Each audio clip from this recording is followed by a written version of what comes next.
England की राजगद्दी साल 1509 से लेकर 1567 तक हेनरी के हाथों में हुआ करती थी। राजा हेनरी की कई पत्नियां और एलिजाबेथ व मैरी नामक दो बेटियां थीं। इनमें से मैरी राजा की पहली पत्नी की बेटी थी। राजा हेनरी को मैरी ज्यादा पसंद नहीं थी, इसलिए वो उसके साथ बुरा व्यवहार करते थे। मैरी महल के नौकरों के साथ महल का काम करती थी। अगर मैरी कुछ कह भी दे तो राजा उसकी कोई बात नहीं मानते थे। सन 1543 में जब राजा हेनरी की मौत हो गई तो प्रजा की इच्छानुसार 16 शताब्दी के दौरान हेनरी की पहली बेटी मैरी को इंग्लैंड की राजगद्दी दे दी गई। वह इंग्लैंड की रानी बन गई। उस समय इंग्लैंड के हालात बहुत अच्छे नहीं थे। इंग्लैंड कैथोलिक और प्रोटेस्टेंट इन दो धर्मों के बीच में बंट गया था। उस समय दोनों धर्मों के लोगों के बीच जंग छिड़ी हुई थी।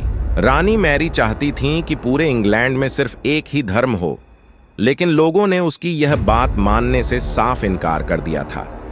इससे नाराज होकर रानी ने उनकी बात न मनाने वालों को मौत की सजा दे दी थी। वह ऐसे लोगों को जिंदा भी जला देती थीं।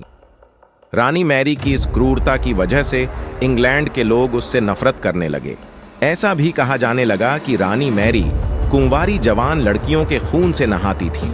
उसका मानना था कि उनके खून से नहाने से वह ज्यादा दिनों तक जवान रह सकती हैं। कुछ सालों बाद रानी मैरी ने शादी कर ली और कुछ समय बाद इंग्लैंड में एक खबर आई कि रानी मैरी गर्भवती हैं और जल्द ही उनके राज्य को उनका नया राजा भी मिल जाएगा।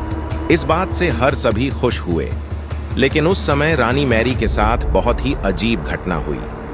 उनके गर्भ से किसी भी बच्चे का जन्म नहीं हुआ, बल्कि कुछ ही महीनों के बाद रानी मैरी का पेट फिर से सामान्य हो गया।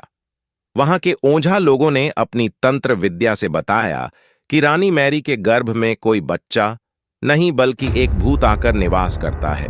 कुछ समय बाद फिर रानी मैरी के गर्भ में वही भूत आकार रहने लगा और वह फिर से गर्भवती हो गई। इस बार भी रानी को कोई बच्चा नहीं हुआ और उस घटना के कुछ ही दिनों के बाद रानी मैरी की मृत्यु हो गई।